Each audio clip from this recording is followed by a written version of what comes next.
I do stand by it, and I say this without any personal animus at all. I mean, you know, in some ways, I actually kind of feel sorry for Joe Biden. I mean, he's in the twilight years of his life. He is not, obviously, has not been in charge for some time, and I know this by personal observation, and now the whole world knows it, and it's been very, very concerning to me over the last, you know, year and a half since I've had this Can you position. tell us a story when you say personal observation? What kind Well, of I thing mean, did you see? it's public now because the Wall Street Journal got it and put it on the front page. But January a year ago, almost exactly a year ago, I had been asked. I became Speaker in October 2023, and there were all sorts of big national security concerns and everything going on. And I started requesting a meeting with the president because, you know, I'm kind of old school. I'm a constitutional law guy. Speaker of the House should be able to talk to the president, especially in times of great national interest and calamity. But they wouldn't let me meet with him, and his staff kept giving me excuses. This went on for like 8 or 9 weeks. I'm sorry, Mr. Speaker, he doesn't have time. What are you talking about? I'm second in line of the presidency. He has time. I need to talk to him.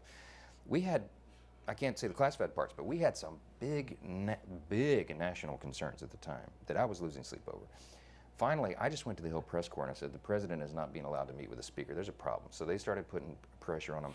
Long story short, they finally relented. They invited me to the White House. I show up and I realize it's actually an ambush because it's not just me and the president. It's also Kamala Harris, Chuck Schumer, Hakeem, you know, the CIA director, everybody. And then, so I walked in the Oval and, I know what this is. They're going to hotbox the speaker on Ukraine funding. That's what it was.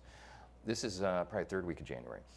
We sit down, we're in the midst of it, and the whole conversation, and I'm going, we don't need to have this conversation. The president reaches over just like this. We're sitting right next to the fireplace in the Oval, and he grabs my arm and he says, the speaker and I just need a couple minutes together. Would y'all just leave us alone? And I looked up on the faces of some of the staff standing around the wall, and they're like, oh, no, he did it. So he called it. He's the commander-in-chief. So everybody leaves, and he and I are standing awkwardly in the middle of the Oval Office right over the rug by that coffee table.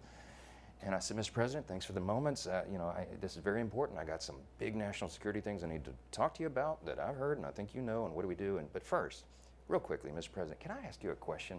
I cannot answer this from my constituents in Louisiana. Sir, why did you pause LNG exports to Europe? Like, I don't understand, you know, liquefied natural gas is in great demand by our allies. Why would you do that? Because you understand, we just talked about Ukraine. You understand you're fueling Vladimir Putin's war machine because they got to get their gas from him, you know. And he looks at me, stunned with this, and he said, I didn't do that. And I said, Mr. President, yes, you did. It was an executive order, like, you know, 3 weeks ago. And he goes, no, I didn't do that. And he's arguing with me. I said, Mr. President, respectfully, could I go out here and ask your secretary to print it out? We'll read it together. You definitely did that. And he goes, oh, you talk about natural gas. Yes, sir. He said, no, you misunderstand. He said, what I did is I signed this thing we're gonna conduct a study on the effects of LNG. I said, no, you're not, sir. You paused it. I know, I have the export terminals in my state. I talked to those people this morning. This is doing massive damage to our economy, national security. It occurred to me, Barry, he was not lying to me. He genuinely did not know what he had signed. And I walked out of that meeting with fear and loathing because I thought, we're in serious trouble. Who is running the country? Like, I don't know who put the paper in front of him, but he didn't know.